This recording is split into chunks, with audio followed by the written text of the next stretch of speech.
Hello అండి, నమస్తే. నేను మీ స్వాతిని. Welcome back to food is life. ఈరోజు కుస్కాని ఎలా ప్రిపేర్ చేసుకోవాలి అనేది చెప్తాను.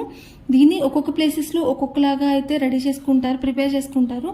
సో మన స్టైల్లో ఎలా ప్రిపేర్ చేసుకోవాలి అనేది అయితే ఈ వీడియోలో చెప్పేస్తాను. సో ఎక్కువ వెజిటబుల్స్ కూడా అవసరం లేదు, ఎవరైనా కానీ ఈజీగా ప్రిపేర్ చేసుకోవచ్చు. సో ఎక్కడ కూడా మిస్ కాకుండా ఎండ్ వరకు అయితే వీడియోని చూడండి. ఫస్ట్ అయితే ప్రాసెస్లోకి వెళ్ళిపోదాము. ముందుగా మనం బాస్మతి రైస్ని తీసుకుని శుభ్రంగా వాష్ చేసుకోవాలి. ఇక్కడ నేను 1.5 గ్లాస్ వరకు అయితే బియ్యాన్ని తీసుకున్నాను. సో మనం ఏ గ్లాస్తో ఏ కప్తో అయితే తీసుకున్నామో ఆ కప్తోనే వాటర్ కూడా పోసుకోవాలి కాబట్టి సో కొలతగా తీసుకోండి. తర్వాత ఒకసారి వాష్ చేసుకుని శుభ్రంగా నానబెట్టేసుకోవాలి. ఇప్పుడు కడాయిలోకి అయితే ఆయిల్ని ఒక 2 నుంచి 3 స్పూన్స్ వరకు ఆయిల్ని అయితే తీసుకుంటున్నాను. దీనిలో మనం 1 స్పూన్ వరకు నెయ్యిని కూడా వేసుకోవాలి. తర్వాత మనకి మసాలాలు ఉంటాయి కదా, బిర్యానీ మసాలాలు. సో బిర్యానీ ఆకు, లవంగాలు, దాల్చిన చెక్క, మసాలా పువ్వు అండ్ అలాగే జీలకర్ర. సో వీటన్నిటిని కూడా తీసేసుకుని కొంచెం హీట్ అయిన తర్వాత ఆయిల్లో అయితే వేసుకోవాలి. ఆయిల్లో వేసుకుని మీడియం ఫ్లేమ్లో పెట్టుకుని మంచిగా వేయించుకోవాలి. ఇంకా మీరు కావాలంటే బిర్యానీ పువ్వు అయితే ఉంటుంది, సో అది కూడా వేసుకోవచ్చు. ఇది వేగే లోపల మనమైతే అల్లం వెల్లుల్లి పేస్ట్ని అయితే ప్రిపేర్ చేసుకుందాము. సో నేనైతే అల్లం వెల్లుల్లి పేస్ట్ ఇలా బిర్యానీలు చేసినప్పుడు మాత్రం అప్పటికప్పుడే ప్రిపేర్ చేసుకుంటాను. అలా చేసుకుంటేనే మంచి టేస్ట్ అయితే ఉంటుంది. ఫ్రెష్గా మనం చేసుకుంటాం కాబట్టి మంచి టేస్ట్ అయితే వస్తుంది. సో ఇందులోకి నేను చూపించిన క్వాంటిటీతో అల్లము అండ్ అలాగే వెల్లుల్లిపాయలు రబ్బల్ తొక్క తీసేసుకుని వేసుకున్నాను, రెండు కూడా. సో మంచిగా దంచేసుకున్నాను. మరీ పేస్ట్లు అయితే అవ్వాల్సిన అవసరం లేదు. ఇక్కడ నేను చూపిస్తున్నాను కదా, ఇలా కచ్చాబచ్చగా దంచుకుంటే అయితే సరిపోతుంది.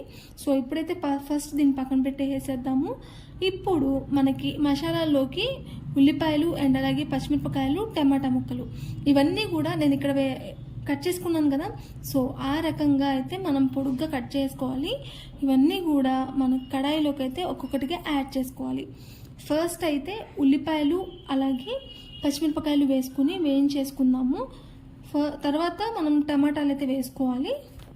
మనకి టమాటాలు ఈజీగానే ఉడికిపోతాయి. సో అందుకని ఫస్ట్ అయితే మనం ఉల్లిపాయలు వేయించుకోవాలి. అలా ఉల్లిపాయలు వేగిన తర్వాత పచ్చిమిరపకాయలు వేసుకోవాలి.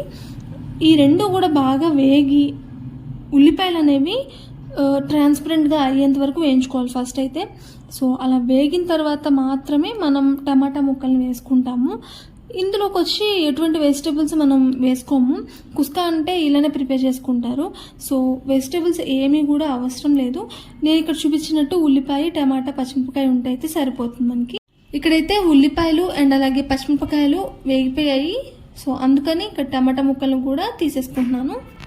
టమాటా ముక్కలు కూడా బాగా మగ్గిపోయేంత వరకు అయితే మనం ఫస్ట్ ఇదంతా కూడా బాగా వేయించుకోవాలి. ఇందాక ఫస్ట్లో మనం మసాలా దినుసులు వేసుకున్నప్పుడు యాలకులు చూపించడం మర్చిపోయాను. సో మీరైతే యాలకులు వేసుకోండి, మంచి టేస్ట్ అయితే వస్తుంది. అలాగే ఇందులోకి టేస్ట్ కోసం నేను జీడిపప్పును కూడా వేసుకున్నాను. ఒక 5 గుండ్లు వేసుకున్నాను అనమాట. దీన్ని మనం ఫస్ట్ మసాలాలతో పాటు కూడా వేయించుకోవచ్చు. అలాగే ఫ్రెష్గా మనం ప్రిపేర్ చేసుకున్న అల్లం వెల్లుల్లి పేస్ట్ను కూడా ఒక 1.5 స్పూన్ వచ్చింది. సో దాన్ని కూడా వేసేసుకుని పచ్చివాసన పోయేంత వరకు అండ్ అలాగే వీటితో పాటు బాగా మిక్స్ అయ్యేటట్టు బాగా వేయించుకోవాలి. అండ్ షూర్గా అయితే నేను చెప్పగలను, అల్లం వెల్లుల్లి పేస్ట్ అప్పటికప్పుడు అలా దంచుకుని వేసుకుంటే మాత్రం డిఫరెంట్ టేస్ట్ అయితే ఉంటుంది. బయట మనకి దొరుకుతాయి కదా మార్కెట్లో, వాటితో పోలిస్తే మంచి టేస్ట్ అయితే వస్తుంది. అండ్ తర్వాత ఇందులోకి నేను ఒక 2 స్పూన్స్ వరకు కర్డ్ని అయితే వేసుకున్నాను. అండ్ తర్వాత పచ్చి బఠానీని ఒక 10 నిమిషాల పాటు ఫస్ట్ ముందు నానబెట్టుకున్నాను. సో దాన్ని కూడా కడాయిలోకి అయితే తీసుకోవాలి. ఫస్ట్గా మనం అయితే బఠానీ నానబెట్టుకోవాలి 10 నిమిషాలు. ఎందుకు అంటే మనకి బియ్యం అనేది ఆల్రెడీ 20 నిమిషాలు నానబోతుంది కాబట్టి ఉడకడానికి ఎక్కువ టైం పట్టదు. అందుకని మనకి బఠానీ కొంచెం ఉడకడానికి టైం పడుతుంది కాబట్టి ముందుగా ఒక 10 నిమిషాలు అయితే నేను ఫస్ట్ నానబెట్టుకున్నాను. ఆ తర్వాత మాత్రమే కడాయిలోకి తీసుకోవాలి. ఇవన్నీ కూడా బాగా మిక్స్ చేసేసుకున్నాను. తర్వాత టేస్ట్కి తగ్గట్టుగా చూసుకొని సాల్ట్ కూడా వేసుకోవాలి. అండ్ అలాగే కారం కొంచెం ఎక్కువ వేసుకోండి, కూర ముక్కలు ఏముండవు కాబట్టి కొంచెం స్పైసీగా అయితే ప్రిపేర్ చేసుకోవడానికి.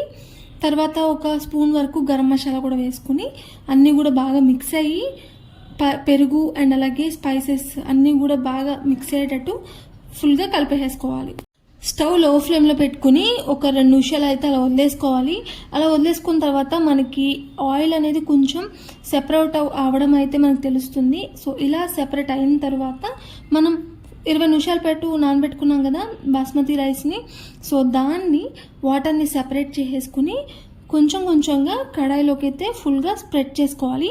మనమైతే ఇప్పటిదాకా రైస్ కుక్కర్లోను అండ్ అలాగే కరెంట్ కుక్కర్లోను బిర్యానీలు పలావ్స్ ఎలా ప్రిపేర్ చేసుకోవాలి అనేది చూశారు. అండ్ ఫస్ట్ టైం అయితే నేను కడాయిలో అయితే ప్రిపేర్ చేస్తున్నాను. రిజల్ట్ కూడా చాలా బాగా వచ్చింది. మీరు కూడా చూడండి ఎండ్ వరకు రిజల్ట్.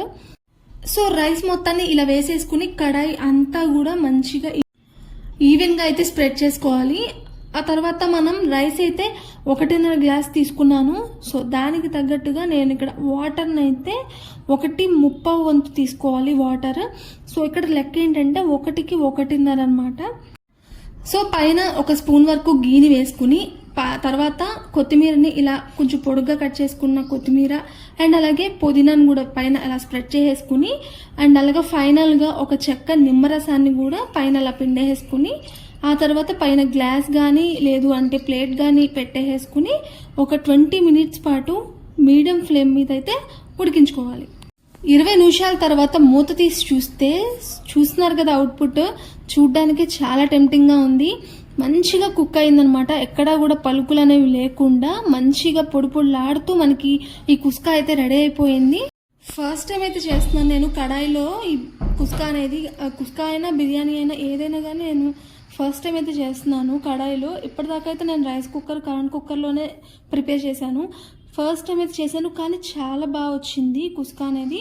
సో మీరు కూడా ఎటువంటి డౌట్ లేకుండా కడాయిలో ప్రిపేర్ చేసుకోవచ్చు. అండ్ అలాగే చూస్తున్నారు కదా పొడిలాడుతూ వచ్చింది. నేను చెప్పినట్లు వాటర్ కొలత అయితే వేసుకుని ఇలా ప్రిపేర్ చేయండి, మంచిగా వస్తుంది. ఇంకెందుకు ఆలస్యం, అప్పుడే వంట నేర్చుకుంటున్న వాళ్ళు అలాగే మీ బ్యాచిలర్ ఫ్రెండ్స్కి ఈ వీడియోని షేర్ చేయండి. వాళ్ళు కూడా చక్కగా చేసుకుని తింటారు. ఎటువంటి ఎక్కువ ఇంగ్రీడియంట్స్ ఎక్కువ కష్టం పడకుండా.